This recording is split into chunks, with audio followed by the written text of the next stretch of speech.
이스라엘아 들으라 라고 말씀하는 이 말씀은 오늘입니다. 늘 오늘을 살아가는 하나님의 백성들을 향해서 꼭 들어야 한다라는 사실을 부각시키고 있습니다.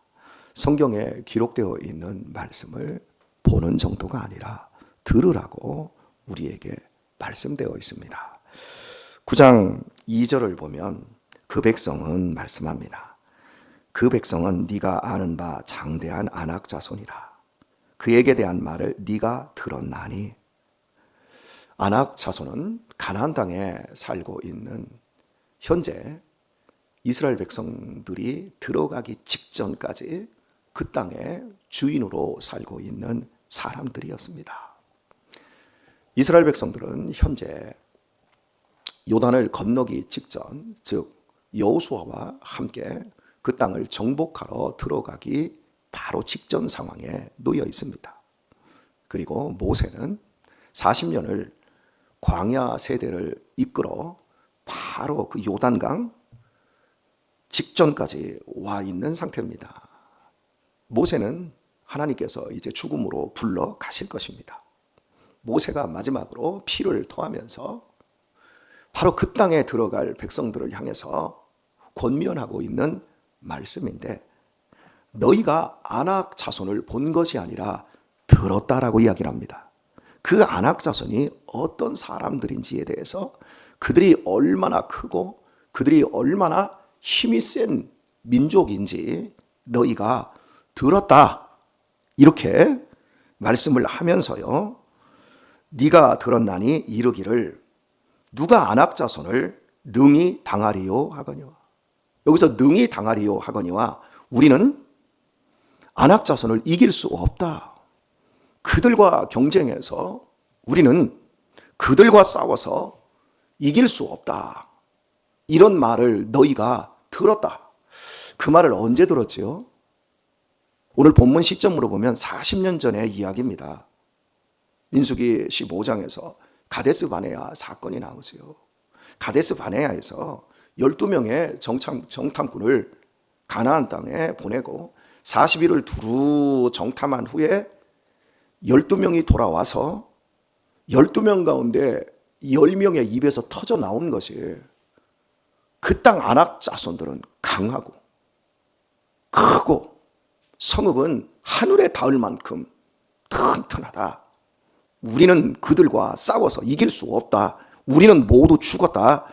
10명이 이렇게 이야기했고, 결국 하나님을 원망하고 모세를 향하여서 돌멩이를 들어 너희가 공동묘지가 애굽에 없어서 이곳으로 우리를 끌고 와서 우리를 죽이려 하느냐, 모세와 아론을 돌로 쳐 죽이려고 했었던 그때로부터 40년 동안 광야를 헤쳐나오는 이스라엘 백성들에게 이 땅 끝에 젖과 꿀이 흐르는 가나안 땅이 있어. 와, 하나님이 이런 땅을 준비해 놓으셔서 라고 하는 기대와 함께, 그러나 그 땅 사람들은 아낙 자손이야. 우리가 싸워서 도저히 이길 수가 없어. 이것으로 이스라엘 백성들의 정신세계가 모두 중독되어 있다라고 하는 걸 하나님이 모세를 통해서 짚어주고 있는 겁니다. 사랑하는 교우 여러분, 여러분은 지금까지 듣고 여러분의 정신세계를 만들어 간 것, 그것이 여러분의 미래를 좌우한다는 것을 아십니까? 여러분의 정신세계 인지구조를 한번 살펴보십시오. 어떤 구조가 만들어져 있습니까? 불신의 구조입니까? 부정적인 생각의 틀입니까? 하나님의 약속에 대한 확신이 있고 긍정적인 생각의 구조의 틀로 자리하고 있습니까? 이걸 우리는 살펴볼 수 있어야 됩니다. 이 구조가 바뀌지 않는 한 삶은 변하지 않습니다. 절대 삶이 바뀌려고 하면 반드시 인지 구조가 바뀌어야 됩니다. 그래서 심리학에서 인지 치료라는 것이 있습니다. 굉장히 중요합니다. 내가 생각하는 것을 다시금 해석을 해보고 다시금 배열을 하는 겁니다. 그렇게 보고 나면 모든 것이 선택입니다. 마음이 우울합니다. 마음이 수없이 바뀝니다. 기쁠 때도 있고 짜증날 때도 있고 마음에 두려움이 가득 찰 때도 있고 마음속에 무료함이 생길 때도 있고 무관심으로 그냥 귀찮을 때도 있습니다. 그때 사람은 똑같은 선택을 반복합니다. 익숙한 선택을 반복합니다. 그렇게 익숙하고 똑같은 선택을 반복해서 그 사람의 습관을 만들어내고 그 사람의 인격을 만들어냅니다. 그러면 그 사람은 결국 그 자체가 운명이 돼버립니다. 그리고 이게 계속 강화가 되면 이 사람은 그 틀에서 벗어날 수 없는 사람으로 인생이 고정되는 겁니다.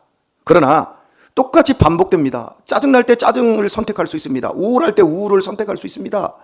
무료할 때 무료한 상태를 계속해서 유지할 수 있습니다. 다 선택입니다. 그러나 말입니다. 우리 부모님들 입장에서 자식을 대할 때 한번 생각을 해보세요. 짜증이 납니다.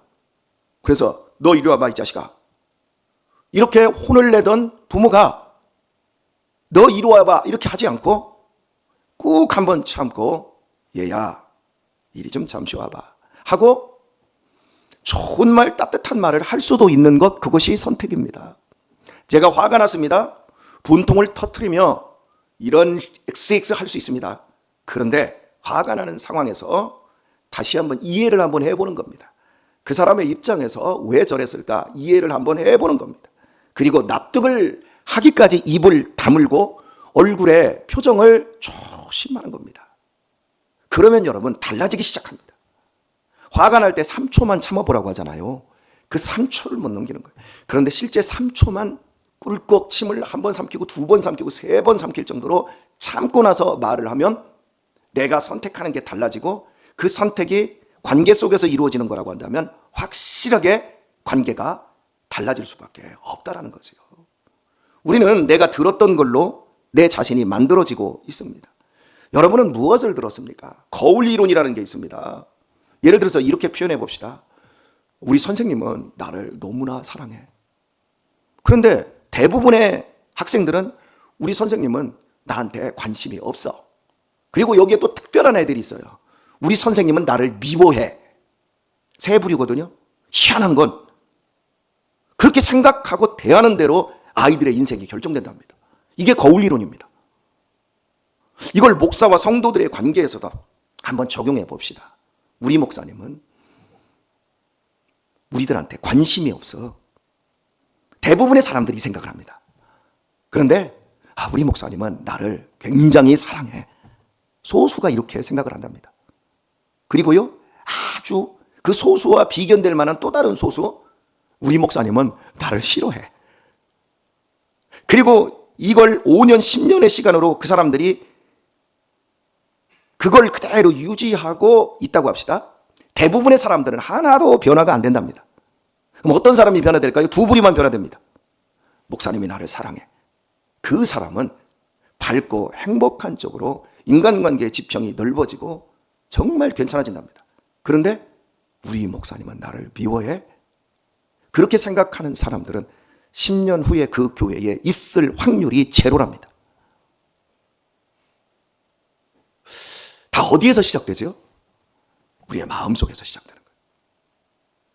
들었든지 보았든지 가지고 있는 그 판단력. 생각의 구조가 바뀌지 않고는 절대 인생이 달라지지 않는다라는 거. 여러분, 우리는 무서우면 어떻게 하죠? 도망을 가든지 회피를 하든지, 부담이 되면 대부분 회피를 합니다. 그런데 무섭습니다. 무섭지만 회피라고 하는 도망을 치는 것으로 익숙하게 가면 이게 편하지요. 하지만 도망을 안 쳐볼 수도 있잖아요. 예를 들어서 산책을 하는데 커다란 개가 갑자기 나타났습니다. 그때 여러분 무섭지 않습니까? 뒤로 냅대 돌아서 도망칠 수도 있고요. 앞으로 한 걸음을 더 내디딜 수도 있습니다. 지금 현재 브레인시티 쪽에서 제 아내와 개발이 되기 전에 사람들이 이사를 막 빠져나가고 이렇게 어수선한 상황에서 제 아내와 넓게 저 남부전원교회까지 갔다가 이렇게 한 바퀴 이렇게 돌아오는데 인적이 드문 곳에서 큰 개 2마리가 갑자기 저희 앞에 나타났습니다. 저 아내와 손잡고 같이 기분 좋게 저녁 때 이렇게 걷고 있는데 진도견처럼 생긴 우리 수양관에 있는 우리 탄이 설기만한 개 2마리가 갑자기 앞쪽에서 나오더니 인도 보도블록을 따라서 저희 앞쪽으로 딱 오면서 공격 자세로 하나, 둘 옵니다. 그 순간 제가 아내를 옆으로 이렇게 돌렸어요. 딱 돌리고, 이건 뭐 도망을 칠 데도 없고 어디 높은 데로 올라갈 데도 없고 그 순간입니다. 한 마리 같으면 어떻게 옷을 이렇게 빨리 벗어서 옷을 딱 들고 옷을 물려주면서 하겠는데 2마리라 뭐 아내와 제가 이걸 뭐 한 마리씩 맡아가지고 할 수 있는 것도 아니고 개가 크기가 어마어마하게 큰데 순간입니다. 제가 선택한 것은 아내를 뒤로 돌리는 거였습니다. 그리고 여름이었습니다. 티 하나 입었습니다. 울퉁을 벗을 수는 없잖아요. 주변에 살짝 눈을 돌려봤어요. 그랬더니 몽둥이나 뭐 있는 것이나 있을까 싶은데 몽둥이는 없어요. 근데 옆에 벽돌 깨진 게 큰 게 하나가 있더라고요. 그래서 곧바로 제가 살짝 앉았어요. 그리고 벽돌을 딱 잡았어요. 그 다음에 도망치면 안 돼. 가만히 있어. 여보, 앞으로 가. 막 한 발. 그 개들도 나한테 오고 있는데 한 발. 눈을 다른 데로 보지 마. 그놈들 째려봐. 어차피 뭐 우리는 큰일 났으니까. 그리고 한 발 딱 갔습니다. 개들이 탁 하고 멈추더라고요. 이게 보통 놈이 아니구나라고 생각을 하는 거겠죠. 그리고 나서 내가 먼저 공격을 하면 안 됩니다. 그냥 눈싸움하면서 돌멩이를 짚고 한 발 내디뎠던 개들이 딱 멈추더라고요. 그러더니 고민을 해요. 그때 여러분, 이놈들이 이제 고민을 하니까 이때다 하고 도망치면 그냥 모든 맹수들은 뒤로 돌아서서 도망치는 순간 먹잇감으로 착각합니다. 싸움의 대상이 아니라 적이 아니라 그냥 먹잇감으로 봅니다. 그래서 그대로 있었습니다. 그리고 소리를 질렀습니다. 그랬더니 저쪽에서 주인이 주유소에서 키우는 개였나 봐요. 주인이 딱 오더니 막 소리를 들어 주인이 놀래가지고. 그래서 그때 위기를 모면했는데 주인이 보기 전에 제가 만약에 도망치는 행동을 했다고 한다면 아마 무참하게 물렸을 겁니다. 제 아내와 저는 아마 여기에 없을 가능성이 있습니다. 이런 순간들. 그러니까 그게 선택이거든요. 용기라고 하는 건 두려운 상황에서 두려움에 맞서서 믿음의 선택, 좋은 선택. 나는 안 물릴 거야. 그리고 싸우다가 최소한으로 아내를 보호하고 내가 물려 찢기더라도 내가 그걸 할 거야 라는 용기 있는 선택이 주어질 때 그게 되거든요. 우리가 이제 부모라는 입장에서 자녀들을 바라볼 때 자녀들과의 관계 속에서 우리는 언제나 나쁜 선택이 아니라 좋은 선택을 하려고 노력을 합니다. 정말 좋은 선택을 하려고 합니다. 왜? 그건 모두 교육적이니까. 자녀들은 우리를 통해서 그대로 배우니까. 위기의 순간에 어떤 누명을 쓰고 굉장히 큰 손해를 볼 수밖에 없는 그런 상황 속에서 억울하고 원통할 때, 분노가 치밀어올 때, 그때 우리는 자녀들이 우리 주변에 있으면 우리는 그때 의도적으로라도 좋은 선택을 하려고 합니다. 항상 그것을 우리가 놓치지 않아야 됩니다. 내가 하는 모든 행위가 내 미래가 되고 내 인격이 되고 결국 내 삶을 바꾸는 행위가 된다라고 하는 이 사실. 하나님은 분명히 이스라엘 백성들이 무엇을 들었는지를 알고 계세요. 40년이 지났어도 쟁쟁하게 안악 자손들은 어려워. 안악 자손들은 우리가 절대 당할 수가 없어. 그들을 향하여 하나님께서 다시 말씀합니다. 3절을 보면 오늘날 너는 알라. 오늘 지금 바르게 알라라는 겁니다. 네 하나님 여호와께서 맹렬한 불과 같이 네 앞에 나아가신즉 여호와께서 그들을 파사 네 앞에 엎드러지게 하시리니 여호와께서 네게 말씀하신 것 같이 너는 그들을 쫓아내며 속히 멸할 것이니라. 할렐루야. 그들 내면 세계 속에 두려움이 안악 자손들에 대하여 공포가 쩔어있는 그들에게 오늘날 40년 전에 그때의 오늘날이 아니라 오늘 지금 여기 요단강 앞에서 오늘을 살아가는 너희들, 40년 전에 너희들에게 그 두려움과 공포를 심어줬던 그들은 모두 광야에서 다 죽었다. 그들은 더 이상 말하지 않는다. 오늘 내가 너희에게 말한다. 하나님께서 모세에게 시킨 말로서 하나님께서 오늘날 너희에게 내가 직접 말한다. 이 표현도 될 수 있고, 모세는 광야를 살아냈잖아요. 그 살아낸 경험으로 지금 오늘날 너는 알라. 하나님께서 맹렬한 불과 같이 네 앞에 나아가 너희가 두려워하고 무서워하는 그 아낙 자손들을 완전히 파해서 엎드려 놓을 테니까 말씀한 것 같이 그들을 너희들이 쫓아내라. 자 보세요 여러분, 싸움은 누가 해요? 하나님이 하신대요. 그들을요 파해버린대요. 그들의 견고한 진영을 부숴버리고 그들을 땅에 엎드러지게 한답니다. 그러면 너희가 가서 내가 말씀한 것 같이 그들을 쫓아내고 그들을 박멸하기만 하면 된다. 이렇게 말씀해 주고 있어요. 여러분 놀라운 일 아닙니까? 때려 부수는 건 누가 한다고요? 하나님이 하신답니다. 그들을 엎드러지게 하신답니다. 실제 가나안 땅에 들어갔을 때 첫성 여리고성과의 전투를 보십시오. 누가 부숩니까? 하나님이 여리고성을 부숴버리잖아요. 그들이 공포에 쩔어서 하나님은 상천하지 하나님으로서 저 홍해바다를 건너온 저 백성, 저 몸에 거두는 시기에 요단강을 갈라버리고 건너온 백성, 저 하나님과 함께하는 백성들 때문에 그들의 간담이 다 녹아버렸다라고 여리고성의 기생 라합이 정탐꾼들에게 그 얘기를 전해주고 있지 않습니까? 하나님께서 먼저 하시는 거예요. 사랑하는 교회 여러분, 오늘의 말씀을 맺겠습니다. 우리 안에는 세상을 향한 두려움이 있습니다.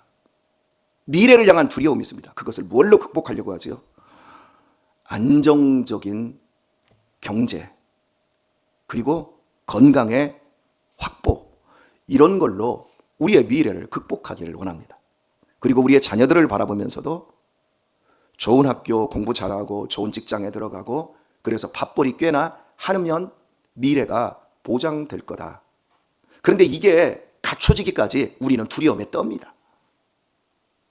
사랑하는 교회 여러분, 그게 먼저가 아닙니다. 우리 내면 세계 속에 있는 불안이 하나님의 약속하신 말씀으로 오늘을 행복하게, 오늘을 담대하게 살아가는 선택과 훈련들이 오늘 주어지고 있는 게 가장 안전한 길입니다.